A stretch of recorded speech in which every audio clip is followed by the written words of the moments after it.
tong ano ko, eyebrow ko. Dito lang naman yung problema ko kasi kalbo tong part na to. Kaya nag-color ako ng black hair. And pag color black daw yung hair mo, dapat ang eyebrow mo is medyo light. Yan. Hindi ko pa sure how, or gray. Hindi ko sure. Meron naman ako dito color gray na ano, na eyebrow pencil yung Bia.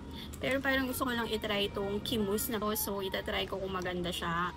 Dito sa buhok ko. Super badali lang din siya, ano siya. Gel type ba tawag dito? Or liquid? Hindi ko din talaga sure. Ano to? Auburn.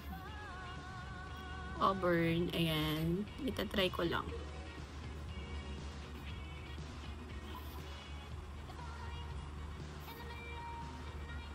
Mabilis lang siyang, ano. Matagal na kasi sa akin to, ngayon ko lang siya nagamit. Pero pag nag-purchase kayo nito, may brush tong kasama. Ito yung brush niya. Meron siyang spoolie and meron siyang mini brush. So, ganyan lang siya gagawin. Feeling ko maganda nga siyang i-partner dito sa black hair ko. Hindi ako marunong magkilay. Pagka ganito, wait lang. I-ano lang natin. Susundan ko lang shape na. Ito lang yung shade natin. Ganyan lang siya. Dito sa part na to, shade natin yan.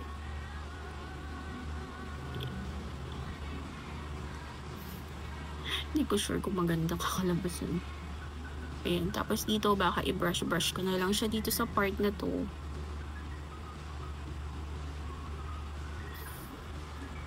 Okay ba? Parang hindi maganda yung color brown. Siguro mas darker, no? Pero tingnan natin, baka mag-dark pa to.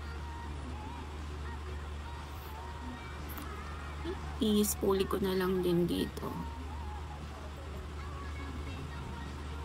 Ang maganda kasi dito sa Kimus na eyebrow gel ba tawag dito is waterproof siya, smudge proof. And long lasting din talaga to. Kung madalas prone yung ganito nyo for mag-oil. Ayan, maganda to si Kimus. Yan, tapusin ko lang tong kabila akong kilay. Ito na yung kilay ko. Parang hindi bagay sa black hair ko. Yung kilay, yung gantong color. Siguro mas darker.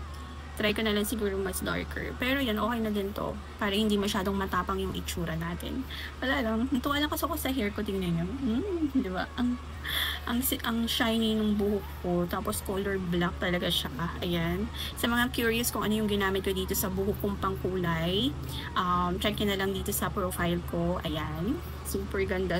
30 minutes ko lang ginawa tong hair color na to. And tingnan nyo naman kung gaano siya ka-shiny. And ayun. Ito yung Kimus na eyebrow gel ba to? Or liquid. Hindi ko alam. Lalagay ko na lang dito sa yellow basket. Ayan. Natuyo na siya. Tapos, ayan, smudge proof siya. Hindi siya na-erase. Smudge proof yung ating kilay. Eh, maganda to pagka magbe-beach kayo, maliligo, yung mga ganyan. Yung sa basaan talaga. Itong si Kimus na eyebrow liquid or eyebrow gel. Hindi ko na sure kasi ang tagal ko na talaga tong binili. Ayun lang.